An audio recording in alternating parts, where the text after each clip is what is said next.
Doctor Baba Saheb Ambedkar open university.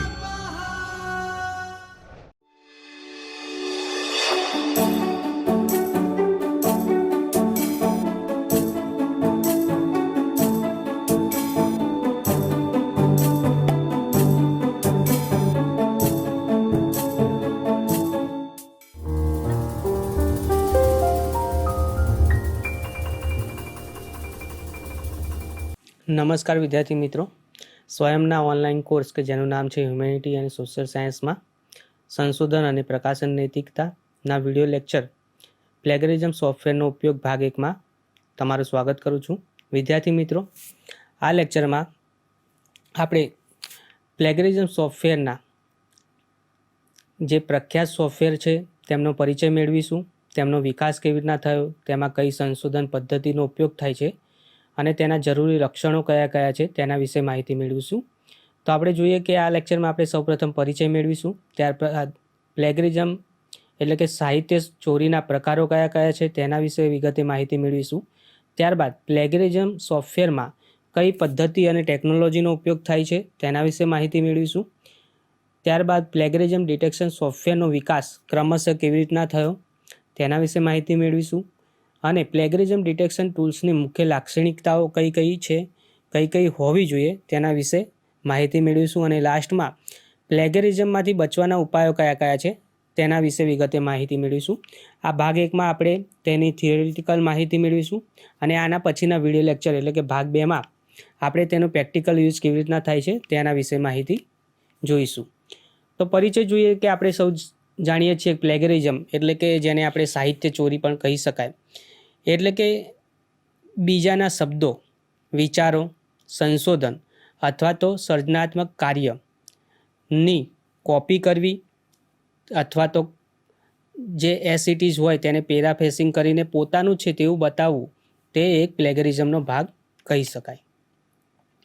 તો પ્લેગરિઝમ સાહિત્યના ચોરીના પ્રકારોની વાત કરીએ તો પહેલું છે સંપૂર્ણ સાહિત્ય ચોરી, જેને આપણે કમ્પ્લીટ ઓર ગ્લોબલ પ્લેગરિઝમ કહેવામાં આવે છે, કે જેમાં કોઈ પણ વિદ્યાર્થી અથવા સંશોધક અથવા કોઈ પણ બીજાનું જે કાર્ય હોય છે, ધારો કે કોઈ રિસર્ચ પેપર છે, સંશોધન પેપર છે અથવા કોઈ આર્ટિકલ છે, એને એઝ ઇટ ઇઝ ડાઉનલોડ કરીને પોતાના પ્રોજેક્ટમાં અથવા તો સબમિટ કરાવે અને કહે કે મારું કાર્ય છે. તો આવું જે સંપૂર્ણ કોપી કરેલું આર્ટિકલ સબમિટ કરાવે તેને આપણે સંપૂર્ણ સાહિત્ય ચોરી અથવા તો કમ્પ્લીટ ઓર ગ્લોબલ પ્લેગરિઝમ કહી શકાય. બીજું છે સીધી કે શાબ્દિક સાહિત્ય ચોરી, જેને આપણે ડાયરેક્ટ પ્લેગરિઝમ કહેવામાં આવે છે, જેમાં બીજાના કોઈ લેખ હોય, બીજાના જે સાહિત્ય હોય તેમાંથી ડાયરેક્ટ ફકરો અથવા તો સેન્ટેન્સની કોપી કરીને ઉપયોગ કરવામાં આવે છે અને તેને પ્રોપર સાઇટેશન અથવા સંદર્ભ આપવામાં આવતો નથી. આવી જે સાહિત્ય ચોરી છે તેને આપણે શાબ્દિક કે સીધી સાહિત્ય ચોરી કહી શકાય. ત્રીજો પ્રકાર છે પેરાફ્રેઝિંગ સાહિત્ય ચોરી. પેરાફ્રેઝિંગ સાહિત્ય ચોરીમાં બીજાના જે વિચારો હોય છે તેને કોપી કરીને અલગ રીતે સેન્ટેન્સ ગોઠવીને જે ફકરાનો અર્થ થતો હોય તે સેમ રહે, એટલે કે જેનું જે કહેવાની ઘટના હોય અથવા તો તાર્કિક જે જ્ઞાન હોય તે સેમ રહે, પરંતુ જે શબ્દોની ગોઠવણ હોય એ આગળ પાછળ હોય. તો આવી જે સાહિત્ય ચોરી હોય તેને આપણે પેરાફ્રેઝિંગ સાહિત્ય ચોરી કહી શકાય.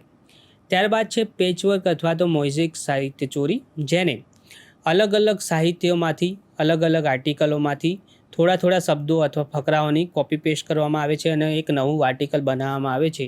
તો આવી જે સાહિત્ય ચોરી છે તેને આપણે પેચવર્ક અથવા મોઝેઇક સાહિત્ય ચોરી કહી શકાય. ત્યારબાદ છે સ્વ સાહિત્ય ચોરી એટલે કે સેલ્ફ પ્લેગરિઝમ, જેમાં પોતાનું કોઈ સંશોધક છે એનું પોતાનું પાસ્ટમાં કોઈ આર્ટિકલ સબમિટ થયેલું હોય અથવા તો પબ્લિશ થયેલું હોય તેમાંથી જ અમુક ટેબલો, અમુક પેરેગ્રાફનો ઉપયોગ કરીને એક નવું આર્ટિકલ બનાવે છે અને એ બીજી કોઈ જર્નલમાં પ્રકાશિત કરવા માટે સબમિટ કરે છે. તો આવી જે સાહિત્ય ચોરી છે તેને સેલ્ફ પ્લેગરિઝમ અથવા સાહિત્ય ચોરી ગણવામાં આવે છે. ત્યારબાદ છે સ્ત્રોત આધારિત સાહિત્ય ચોરી એટલે કે સોર્સ બેઝડ પ્લેગરિઝમ, જેમાં જે સાઇટેશન અથવા તો રેફરન્સ આપવામાં આવે છે તે ખોટા આપવામાં આવે છે અને જે ફકરાઓ હોય છે, જે આર્ટિકલ હોય છે, જે ટેબલો હોય છે એ ઉપજાવી કાઢેલા હોય છે. તો આવી જે સ્ત્રોત આધારિત જે સાહિત્ય ચોરી છે તેને સ્ત્રોત આધારિત સાહિત્ય ચોરી કહી શકાય. હવે શોધ પદ્ધતિ અને ટેકનોલોજી એટલે કે આ જે સાહિત્ય ચોરી છે તે શોધવા માટે અત્યારની ટેકનોલોજીમાં એવા સોફ્ટવેરો બનાવવામાં આવેલા છે જે અલગ અલગ ટેકનોલોજીનો ઉપયોગ કરીને સ્ત્રોત કે જે આપણે આર્ટિકલ સબમિટ કરેલું હોય, સંશોધકકારે આર્ટિકલ સબમિટ કરેલું હોય તેમાંથી તેનું કમ્પેરિઝન કરે છે બહારના સ્ત્રોતો સાથે અલગ અલગ ટેકનોલોજીની મદદથી અને આપણને એક રિપોર્ટ જનરેટ કરી આપે છે.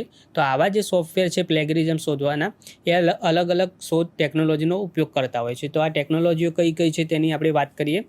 તો પહેલી છે ટેક્સ્ચ્યુઅલ સમાનતા પદ્ધતિ, ટેક્સ્ચ્યુઅલ સિમિલરિટી મેથડ, જેમાં જે પણ આર્ટિકલ અથવા પેપર હોય છે તેમાં જે ટેક્સ હોય છે તેનો ઉપયોગ કરીને બહારના સ્ત્રોતો, ઓનલાઈન સ્ત્રોતો, ઇન્ટરનેટ પરના સ્ત્રોતોની સાથે ટેક્સનું કમ્પેરિઝન કરવામાં આવે છે અને સમાન ટેક્સ મળતી હોય તો તેનો એક ડિટેલ્ડ રિપોર્ટ જનરેટ કરવામાં આવે છે અને પ્લેગરિઝમનો એક રિપોર્ટ તૈયાર કરવામાં આવે છે. આવી જે ટેકનોલોજી વપરાય તેને આપણે ટેક્સ્ચ્યુઅલ સિમિલરિટી મેથડ કહી શકાય. અલગ અલગ સ્ત્રોતો પર અલગ અલગ રીતે જે ટેક્સ મૂકવામાં આવેલી હોય છે તેની સાથે કમ્પેરિઝન કરવામાં આવે છે. તેને સેમેન્ટિક સિમિલરિટી મેથડ કહી શકાય. ત્રીજું છે મશીન લર્નિંગ અને એઆઈ ડિટેક્શન, જેમાં એઆઈમાં એવું મોડેલ તૈયાર કરવામાં આવેલું હોય છે જે પોતાના બેકગ્રાઉન્ડમાં અલગ અલગ મેથડથી ટેક્સ અથવા તો જે માહિતી છે એના બહારના સ્ત્રોતો સાથે, ઇન્ટરનેટના સ્ત્રોતોમાંથી, જર્નલના સ્ત્રોતોમાંથી કમ્પેરિઝન શોધી કાઢે છે અને એક રિપોર્ટ તૈયાર કરે છે. ચોથું છે ક્રોસ લેંગ્વેજ ડિટેક્શન, એટલે કે અમુક સંશોધકકારે અલગ ભાષામાંથી, એટલે કે ફ્રેન્ચ છે, રશિયન છે, જેમાં જે આર્ટિકલ હોય તેનું ઇંગ્લિશમાં ટ્રાન્સલેટ કરીને અથવા તો માતૃભાષામાં ટ્રાન્સલેટ કરીને એક આર્ટિકલ બનાવેલું હોય તો આવી જે માહિતી છે તે ઇન્ટરનેટ અથવા તો જે તે એનો ઓરિજિનલ આર્ટિકલ છે તેમાં જે તે ભાષામાં હશે તો તેનું કમ્પેરિઝન કરવામાં આવે છે. આવી જે મેથડ છે જેને ક્રોસ લેંગ્વેજ ડિટેક્શન કહેવામાં આવે છે. હવે પ્લેગરિઝમ ડિટેક્શન સોફ્ટવેર શું છે, કેવી રીતે કામ કરે છે? તો પ્લેગરિઝમ ડિટેક્શન સોફ્ટવેર એવા સાધનો છે જે લેખિત સામગ્રીમાં અન્ય સ્ત્રોતોથી કોપી કરાયેલ અથવા સમાનતા ધરાવતા ભાગોને શોધવા માટે રચાયેલા છે. આ સોફ્ટવેર ડોક્યુમેન્ટને વિશાળ ડેટાબેઝ, ઓનલાઈન જર્નલ, પુસ્તકો, વેબસાઇટ અને અન્ય પ્રકાશિત સામગ્રી સાથે તુલના કરે છે. અનેક સમાનતા સૂચકાંક જાહેર કરે છે. એટલે કે આ સોફ્ટવેર શું કરે છે કે જે ઓનલાઈન ડેટાબેઝ છે, અલગ અલગ જર્નલોનો ઇન્ડેક્સ ડેટાબેઝ છે, ત્યારબાદ ઓનલાઈન જે પુસ્તકો હોય, વેબસાઇટ પર જે સામગ્રી હોય અને અન્ય પબ્લિશ વેબસાઇટ પર જે સામગ્રી હોય તેની સાથે કમ્પેરિઝન કરે છે અને એક ડિટેલ રિપોર્ટ જાહેર કરે છે. જે તે ધારો કે 5 ફકરા હોય તો એ પહેલા ફકરામાં જે કોઈ ટેક્સ મેચ થયેલી હોય તો એ કઈ વેબસાઇટ પરથી મેળ ખાય છે તેનું સિમિલરિટી એક ઇન્ડેક્સ જાહેર કરવામાં આવે છે. હવે જોઈએ કે અત્યારે પ્રખ્યાત પ્લેગરિઝમ ડિટેક્શન સોફ્ટવેરો કયા કયા છે. તો આપણે વાત કરીએ, અત્યારે ભારતમાં ડ્રિલબીટનો વધારે ઉપયોગ થઈ રહ્યો છે. ત્યારબાદ છે ટર્નિટી, તેનો વિશ્વભરમાં મુખ્યત્વે ઉપયોગ થાય છે. ત્યારબાદ છે ઉરકુંડ ઓરિજિનલ, જેને આપણે હવે માઇગ્રેટ થઈ ગયું છે ટર્નિટીમાં. ત્યારબાદ છે ગ્રામરલી છે, પ્લેક્સકેન છે. આના સિવાય પણ ઘણા ફ્રી ટૂલ્સ અને પેડ સોફ્ટવેર પ્લેગરિઝમ ડિટેક્શનના સોફ્ટવેર માર્કેટમાં ઉપલબ્ધ છે. હવે પ્લેગરિઝમ ડિટેક્શન સોફ્ટવેરનો વિકાસ કેવી રીતના થયો તેની વાત કરીએ તો સૌપ્રથમ 1990ના દાયકામાં જ્યારે ઇન્ટરનેટનો ઉદ્ભવ થયો ત્યારે સોફ્ટવેર ટેક્સ મેચ અથવા સરળ શબ્દોનું તુલનાત્મક વિશ્લેષણ કરવામાં આવતું હતું. એટલે કે પ્લેગરિઝમ શોધવા માટે જે ટેક્સ હોય તેની ટેક્સ સાથે સરખાવવામાં આવતી હતી. ત્યારબાદ ક્રમશઃ 2000ના દાયકામાં ઇન્ટરનેટના વ્યાપક પ્રચાર સાથે પ્લેગરિઝમ શોધક સોફ્ટવેરમાં ઓનલાઈન ટેક્સ અને પ્રકાશિત લેખોનો વિશાળ ડેટાબેઝ સામેલ કરવામાં આવ્યો. ત્યારબાદ 2010 પછી પીડીએસમાં એટલે પ્લેગરિઝમ ડિટેક્શન સોફ્ટવેરમાં મશીન લર્નિંગ અને નેચરલ લેંગ્વેજ પ્રોસેસિંગ, એટલે કે જેને આપણે એલપી તરીકે ઓળખવામાં આવે છે, જેવી ટેકનોલોજીનો સમાવેશ થયો. આજે પ્લેગરિઝમ ડિટેક્શન સોફ્ટવેર ટેક્સ સાથે સાથે મલ્ટીમીડિયા ફોર્મેટ જેમ કે ફોટો, વિડીયો અને કોડિંગ ફાઇલોનું પણ વિશ્લેષણ કરી શકે છે. હવે કોઈ પણ પ્લેગરિઝમ ડિટેક્શનની મુખ્ય લાક્ષણિકતાઓ કઈ કઈ હોવી જોઈએ તેની વાત કરીએ તો પહેલું છે ટેક્સ સમાનતા ચેક, એટલે કે જે આર્ટિકલમાં ટેક્સ હોય તેની સમાનતા બીજા જે ઓનલાઈન આર્ટિકલ હોય છે, પબ્લિશ જર્નલ હોય છે, વેબસાઇટ ડેટામાં જે માહિતી હોય છે તેની સાથે ટેક્સ સિમિલરિટી ચેક થવું જરૂરી છે. બીજું છે ડિટેલ રિપોર્ટ જનરેશન.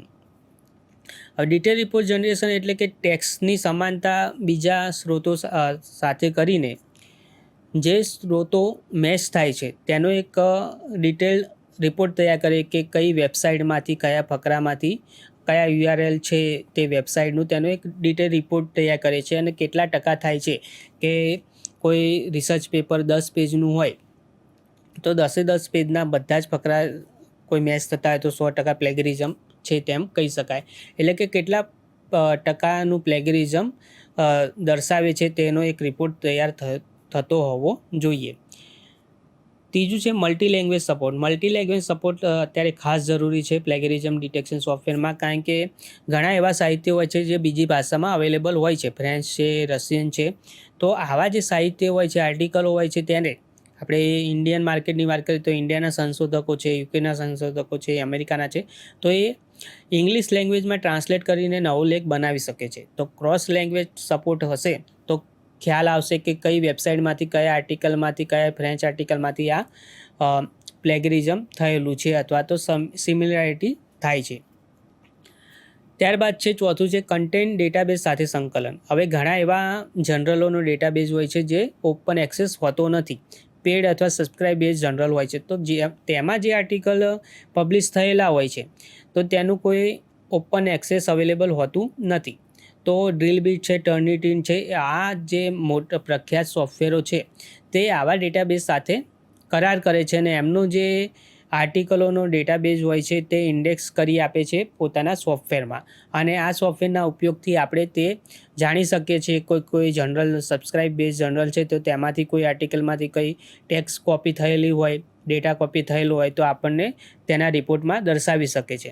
પરંતુ અમુક ફ્રી સોફ્ટવેર છે પ્લેગરિઝમ ડિટેક્શન સોફ્ટવેરના, તો તેવા સોફ્ટવેરો આવા જે ડેટાબેઝ હોય છે મોટા તેની સાથે સંકલન અથવા તો કરાર કરતા નથી, તો તેમાંથી તે સિમિલરિટી દર્શાવી શકતા નથી. તો જે ફ્રી સોફ્ટવેર છે અને સબસ્ક્રાઇબ સોફ્ટવેરો છે પ્રખ્યાત, તેના વચ્ચે જે ડિટેલ રિપોર્ટ જનરેશન છે તેમાં સિમિલરિટીમાં પર્સન્ટેજમાં ફેર આવી શકે છે. ત્યારબાદ છે યુઝર ફ્રેન્ડલી ઇન્ટરફેસ. એટલે કે કોઈ પણ સોફ્ટવેર છે તેનું યુઝર ફ્રેન્ડલી ઇન્ટરફેસ હોવું જોઈએ. એટલે કે કોઈ પણ સંશોધક અથવા તો જે આર્ટિકલ ઓથર છે તે તેનો ઉપયોગ કેવી રીતના કરવો, કેવી રીતના ફાઇલ સબમિટ કરવી, કેવી રીતના રિપોર્ટને ચકાસવું, ક્યાંથી સિમિલરિટી ચેક થાય છે, આ બધી વિગતો જાણી શકે તેના માટે યુઝર ફ્રેન્ડલી ઇન્ટરફેસ હોવો જોઈએ. હવે જોઈએ પ્લેગરિઝમ શોધવાના પ્રખ્યાત સાધનો, એટલે કે માર્કેટમાં હાલમાં કયા કયા ફ્રી અને પેડ સોફ્ટવેરો અવેલેબલ છે. તો આપણે વાત કરીએ કે અત્યારે માર્કેટમાં શોધ સિદ્ધિ અંતર્ગત જે ઇન્ડિયાની હાયર ઇન્સ્ટિટ્યૂટ છે યુજીસી મારફતે તેમને ડ્રીલબીટ 1 ઓક્ટોબર 2023થી ફ્રીમાં આપવામાં આવેલું છે. તેમાં જે રિસર્ચરોના રિસર્ચ પેપર અને PhD થીસીસ પ્લેગરિઝમ ચેક કરી શકે છે. તો પહેલું છે ડ્રીલબીટ, જે Indian plagiarism detection tool approve by UGC છે, જે રિજનલ લેંગ્વેજનો સપોર્ટ કરે છે 15થી વધુ. તે એક પેડ સોફ્ટવેર છે. બીજું છે ટર્નિટીન. ટર્નિટીન પહેલાંથી જ પ્રખ્યાત એક ગ્લોબલ સોફ્ટવેર છે જે global standard for plagiarism checking academy દ્વારા બનાવવામાં આવેલું છે. તે એક પેડ અને સબસ્ક્રાઇબ બેઝડ સોફ્ટવેર છે. ત્રીજું છે ઉર્કુડને ઓરિજિનલ, જે AI based detection with real time LMS integration છે. તે અત્યારે ડ્રીલબીટ અને ટર્નિટીમાં પણ અવેલેબલ છે. જે ઉર્કુડ અને ઓરિજિનલનું અત્યારે માઇગ્રેશન ટર્નિટી એટલે ટર્નિટીન દ્વારા આ ખરીદવામાં આવેલું છે. ત્યારબાદ છે આઈ થિંકેટ છે. ત્યારબાદ છે ગ્રામરલી પ્રીમિયમ ક્યુટેક્સ. આ જે ફ્રી વર્ઝન છે એમાં અમુક પેજ સુધી, એટલે કે 5 પેજ અથવા 10 પેજ સુધી મહિનામાં તમે પ્લેગરિઝમ ચેક કરી શકો છો. ત્યારબાદ પેડ એટલે કે સબસ્ક્રાઇબ કરીને વધુ ડોક્યુમેન્ટ સ્કેન કરી શકો છો. ત્યારબાદ બીજા જે ફ્રી સોફ્ટવેરની વાત કરીએ તો પ્લેગરિઝમ ચેકર X છે, કોપીસ્કેપ છે. ત્યારબાદ સ્મોલ SEO ટૂલ છે, ડુબલી ચેકર છે. આ બધા સોફ્ટવેરો જે માર્કેટમાં અવેલેબલ છે તેમાં ફ્રી છે, પરંતુ અમુક ડોક્યુમેન્ટ, ધારો કે કોઈ આર્ટિકલ 10 પેજનો હોય તો આપણે 5 પેજ એમાં ફ્રીમાં પ્લેગરિઝમ ચેક કરી શકે છે. ત્યારબાદ સબસ્ક્રાઇબ કરીને વધુ ડોક્યુમેન્ટ કરી શકે તેવી સુવિધા તે પ્રોવાઈડ કરે છે. હવે આપણે આ જે લેક્ચરમાં છે આપણે 2 મૂળભૂત જે સોફ્ટવેરો છે, પહેલું છે ડ્રીલબીટ અને બીજું છે ટર્નિટીન. આ 2 સોફ્ટવેર કેવી રીતના કાર્ય કરે છે પ્લેગરિઝમ ડિટેક્શનમાં અને તેમની રચના કેવી રીતના છે, તેમાં કોઈ ફાઇલ સબમિટ કેવી રીતના કરી શકાય અને પ્લેગરિઝમનો રિપોર્ટ કેવી રીતના જનરેટ થાય છે તેના વિશે આપણે ખાસ માહિતી જોઈશું.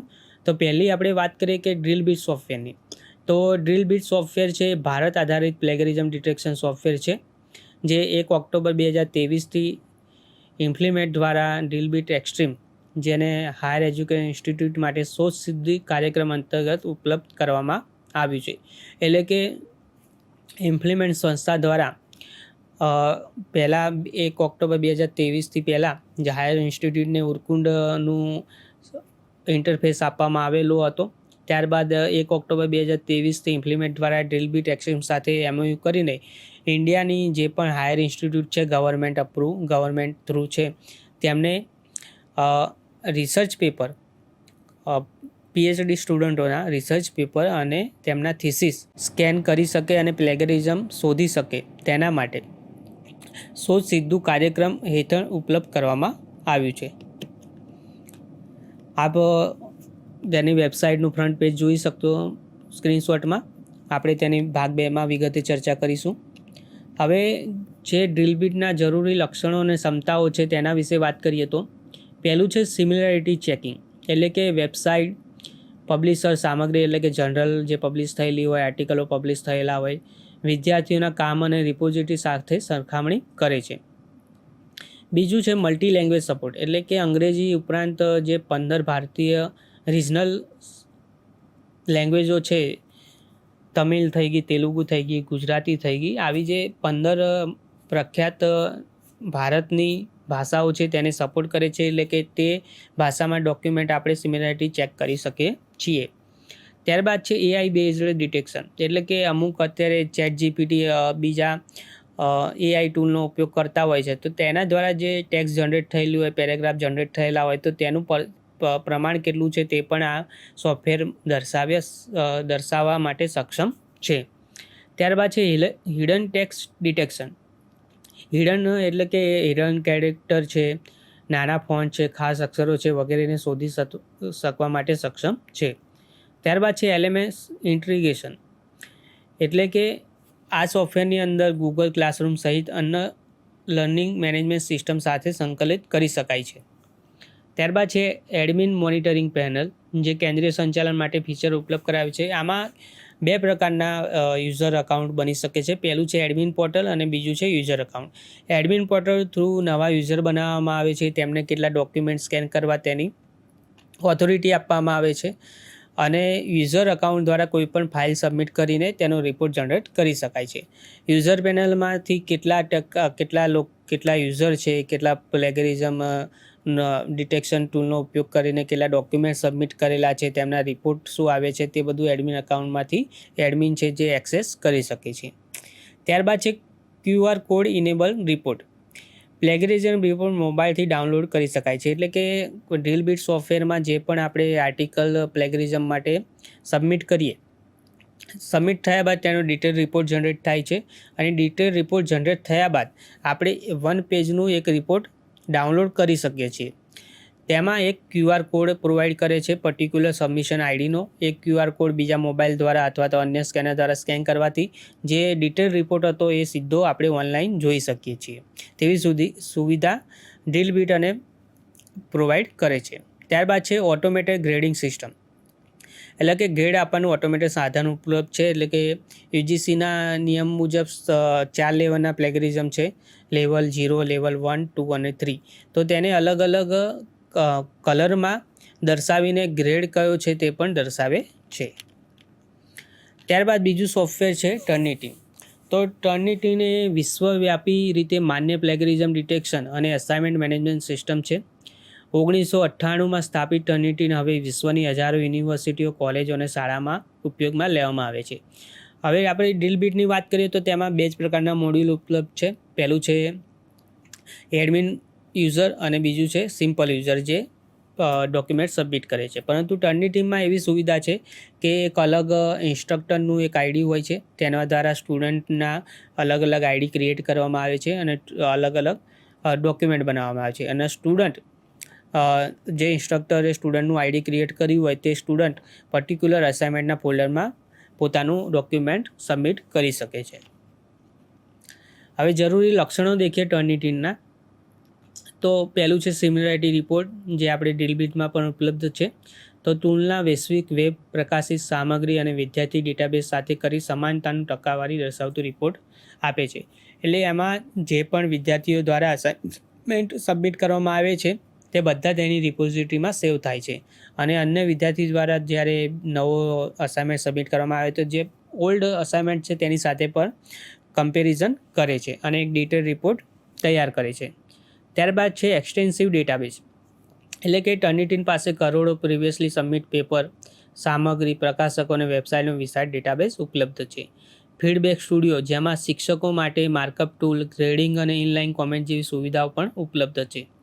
પીર રિવ્યુ એડિશન ફંક્શન, જેમાં વિદ્યાર્થીઓ એકબીજાના કામનું મૂલ્યાંકન કરી શકે છે જેથી તેઓ સહપાઠીઓ પાસેથી ફીડબેક મેળવી શકે. ત્યારબાદ છે LMS ઇન્ટિગ્રેશન, જે મૂડલ, ગૂગલ ક્લાસરૂમ, કેનવાસ વગેરે સાથે સરળ સંકલન આપે છે. ગ્રામર અને AI રાઇટિંગ ડિટેક્શન, જેમાં ટર્નિટીન હવે ભાષા સુધારણા માટે ગ્રામર ચેકર અને AI જનરેટેડ કન્ટેન્ટ ડિટેક્શન પણ આપે છે. ટર્નિટીનનું જે હોમ પેજ છે આપ જોઈ શકો છો, તેનું વેબસાઇટ એડ્રેસ છે www.turnitin.com. આપણે ભાગ 2માં તેનું ડિટેલ રિપોર્ટ જોઈશું, કેવી રીતના પ્રેક્ટિકલ યુઝ કરવામાં આવે છે. હવે આપણે ડ્રીલબીટ અને ટર્નિટીનની કમ્પેરિઝન જોઈએ તો સ્થાપનાની દ્રષ્ટિએ ડ્રીલબીટ છે જે નવું છે, જે 2016માં ભારત સ્થિત કંપની દ્વારા સ્થાપવામાં આવેલું હતું અને 2023થી ઇમ્પ્લિમેન્ટ દ્વારા MOU દ્વારા હાયર ઇન્સ્ટિટ્યૂટમાં ઉપલબ્ધ કરવામાં આવ્યું છે.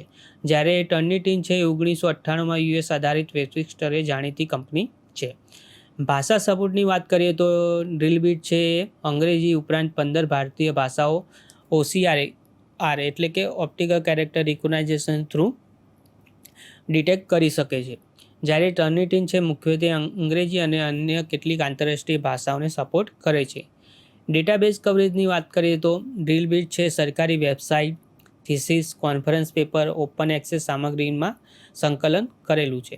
જ્યારે ટર્નિટીનની વાત કરીએ તો તે વિશાળ વૈશ્વિક database, peer review journal, website અને વિદ્યાર્થીઓના દસ્તાવેજો જે પણ ઓલ્ડ અસાઇનમેન્ટો સબમિટ કરવામાં આવેલા હોય તેની સાથે સંકલન કરેલું છે.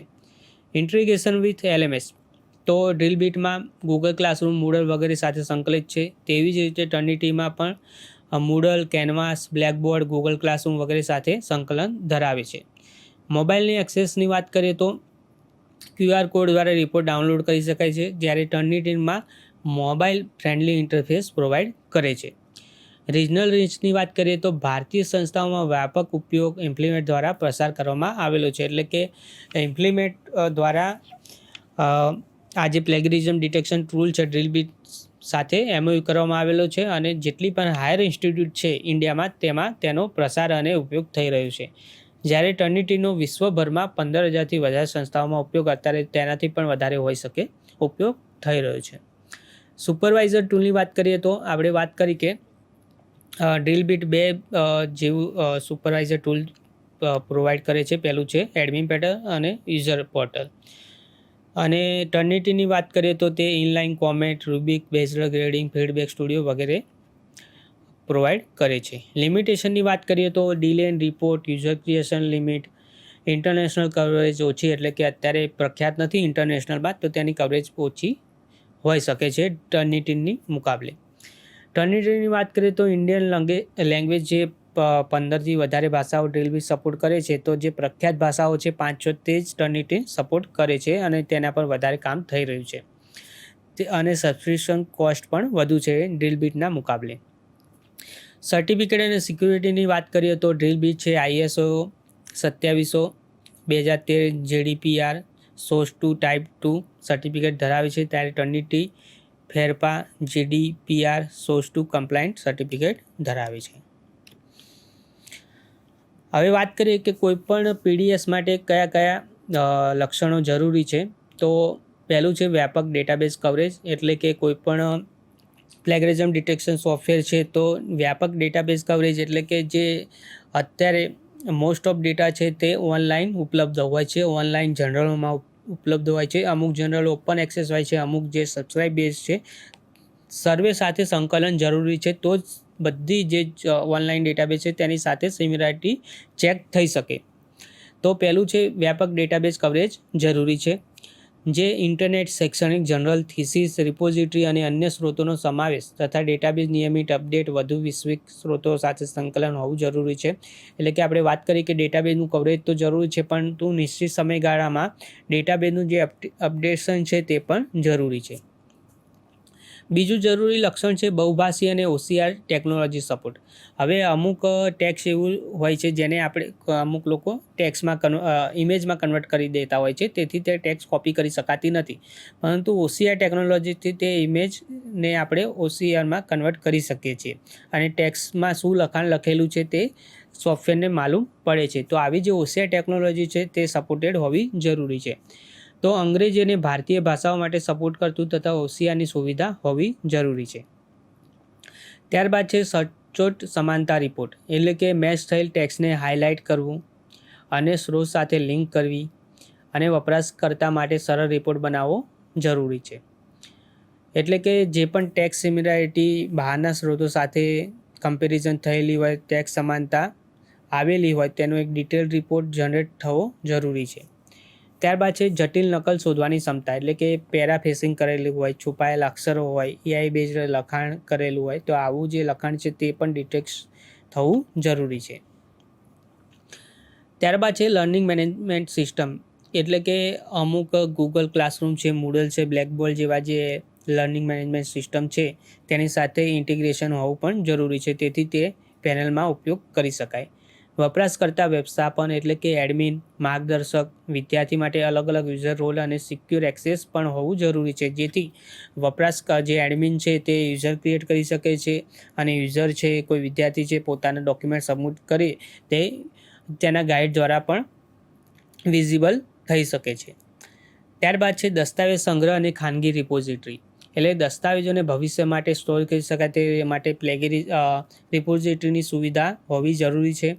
પ્લેગરિઝમ તપાસ માટે ઉપયોગમાં લઈ શકાય તેવી સુવિધા પણ હોવી જોઈએ. એટલે કે ઘણા દસ્તાવેજો એવા હોય છે જેમાં કોપીરાઇટનો હક હોય છે તે યુનિવર્સિટીનો હોય છે, તો તે જો કોઈ PhD સ્ટુડન્ટ હોય તો તેનું પ્લેગરિઝમ ચેક કરાય છે, તો તે થીસીસને જે તે ઇન્સ્ટિટ્યૂટ અથવા યુનિવર્સિટી પોતાના રિપોઝિટરીમાં સેવ કરી શકે છે. તેથી કોઈ બીજી યુનિવર્સિટી દ્વારા કોઈ પ્લેગરિઝમ ચેક કરવામાં આવે તો આ રિપોઝિટરીમાં, બીજી યુનિવર્સિટી રિપોઝિટરીમાં આ લખાણ થયેલું છે તે માલુમ પડી શકે. ત્યારબાદ છે ફાઇલ પ્રકાર અને ફોર્મેટ સપોર્ટ, એટલે કે અલગ અલગ ફાઇલ અત્યારે મોસ્ટ ઓફ ડોક્યુમેન્ટ અને PDF સ્વરૂપે ફાઇલ હોય છે, એ સિવાય પણ અલગ અલગ ફાઇલના પ્રકાર છે તે વધુ ફોર્મેટ સપોર્ટ કરતું હોય તો વધુ સારું. ત્યારબાદ છે રિપોર્ટ ડાઉનલોડ અને વહેંચાણ, એટલે કે જે પણ પ્લેગરિઝમ ચેક થયેલું છે તેનું જે સિમિલારિટી રિપોર્ટ છે તે ડાઉનલોડ થયેલું અને બીજા સાથે શેર કરી શકીએ, ઓનલાઈન અવેલેબલ હોય QR કોડ દ્વારા, તેવી સુવિધા પણ હોવી જરૂરી છે. ત્યારબાદ છે મજબૂત સુરક્ષા અને નિયમકારી અનુરૂપતા, એટલે કે અલગ અલગ જે સર્ટિફિકેટ સ્ટાન્ડર્ડ છે તેનું સુવિધા જરૂરી છે. ત્યારબાદ છે ક્ષમતા અને કામગીરી, એટલે કે મોટી સંખ્યામાં દસ્તાવેજો, ઝડપી પ્રોસેસ કરવાની ક્ષમતા અને ક્લાઉડ આધારિત સર્વિસ અને સ્કેલેબિલિટી વધુ હોય તો વધુ સારું. તેથી કોઈપણ ડોક્યુમેન્ટનું ઝડપતાથી આપણે સિમિલારિટી અથવા પ્લેગરિઝમ ચેક કરી શકાય. ત્યારબાદ છે ટેકનિકલ સપોર્ટ અને તાલીમ, એટલે 24/7 સપોર્ટ, FAQ એટલે જે ફ્રિક્વન્ટલી આસ્ક ક્વેશ્ચન હોય તેના જવાબો અને વેબિનાર અને વિવિધ ભાષાઓમાં સહાયતા અને નિયમિત તાલીમ સત્રોની સુવિધા હોવી જરૂરી છે, તેથી તે નો પ્રચાર વધુ થાય અને તેનો ઉપયોગ પણ વધુ થઈ શકે. હવે વાત કરીએ કે પ્લેગરિઝમ ન થાય તે માટે કયા કયા ઉપાયો અથવા તો બાબતોનું ધ્યાન રાખવું જોઈએ. તો પહેલું છે, જે પણ સામગ્રી છે તે સીધી કોપી પેસ્ટ ન કરવી જોઈએ. જરૂરિયાત પ્રમાણે પોતાની ભાષામાં સમજીને ટાઈપ કરવી જોઈએ. બીજું છે, માહિતીની સમજ્યા બાદ તેને પોતાના શબ્દોમાં રજૂ કરવી જોઈએ. ત્યારબાદ છે પુનઃલેખન, એટલે કે પેરાફ્રેસિંગ કરેલા ભાગોને યોગ્ય રીતે ઓળખવું અને માન્યતા આપવી અનિવાર્ય છે. એટલે જે પણ આપણે લખાણ લખીએ છીએ, પેરાફ્રેસિંગ કરીએ છીએ, તેનો મૂળ સ્ત્રોત, પ્રાઇમરી સ્ત્રોત કયો છે, સેકન્ડરી સ્ત્રોત કયો છે તે પણ રેફરન્સમાં દર્શાવવું જરૂરી છે. ત્યારબાદ છે સંશોધન માટે અલગ અલગ બિબ્લોગ્રાફિક સ્ટાઇલ હોય છે, APA 7 છે, MLA છે, જેવા માન્ય સાઇટેશન સ્ટાઇલનો યોગ્ય રીતે ઉપયોગ કરવો જરૂરી છે. તો વિદ્યાર્થી મિત્રો, આપણે આ વિડીયો લેક્ચરમાં જે પ્લેગરિઝમ ડિટેક્શન ટૂલ છે મુખ્યત્વે ડ્રીલબીટ અને ટર્નિટીનનો આપણે અભ્યાસ કર્યો. ભાગ 2માં આપણે એનો પ્રેક્ટિકલ યુઝ કરીશું. તો નિષ્કર્ષની વાત કરીએ તો ટર્નિટીન, આઈથિન, કેટ અને ડ્રીલબીટ જેવી ટૂલ્સ શૈક્ષણિક ક્ષેત્રમાં વિશ્વસનીય છે, જેથી તેનો વધારે ઉપયોગ થઈ રહ્યો છે. ખાસ કરીને ડ્રીલબીટ એ ભારતના સંદર્ભમાં સૌથી વધુ ઉપયોગી છે, કારણ કે તે સ્થાનિક ભાષાઓ અને યુજીસીના ધોરણોને અનુરૂપ છે. નકલ શોધવા માટેના સાધનો શૈક્ષણિક ઈમાનદારી જાળવવા માટે અત્યંત મહત્વપૂર્ણ છે. આ સાધનો આપમેળે લખાણને વ્યાપક ડેટાબેઝ, ઇન્ટરનેટ સ્ત્રોતો અને વિદ્યાર્થીના કાર્ય સાથે તુલના કરી અનૌપચારિક અથવા નકલ સામગ્રી શોધવામાં મદદરૂપ થાય છે. તો વિદ્યાર્થી મિત્રો, આશા કરું છું કે આ વિડીયો લેક્ચરમાં તમે જે પ્લેગરિઝમ ડિટેક્શન ટૂલ છે ટર્નિટીન અને ડ્રીલબીટ કે કેવી રીતના કાર્ય કરે છે, તેનું સ્થાપના ક્યારે થઈ તેના વિશે માહિતી મેળવી ચૂક્યા હશો. પ્લેગરિઝમ ના થાય તેના માટે કયા કયા ઉપાયો ધ્યાનમાં રાખવા જોઈએ તેના વિશે પણ માહિતી મેળવી ચૂક્યા છો. તો વિદ્યાર્થી મિત્રો, આ વિડીયો જોવા બદલ ખૂબ ખૂબ આભાર. આપણે નવા વિડીયો સાથે ફરીથી મળીશું. ધન્યવાદ. સ્વાધ્યાયઃ